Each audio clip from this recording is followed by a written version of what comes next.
Hey friends, Andrew here. In this video, I'm going to show you how to delete your Netflix account.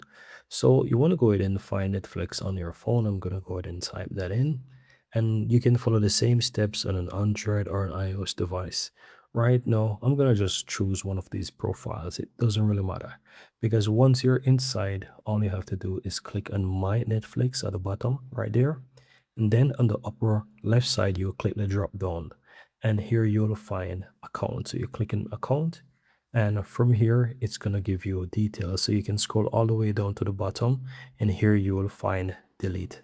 Now once you click and delete account, it will want to confirm by sending you a code to your email address or basically confirm your payment info. You can choose one out of those two options, and let's say you choose, for example, the card option. It will say let's verify your card info, and you will need to re-enter, let's say, the last four digits of your card or something like that.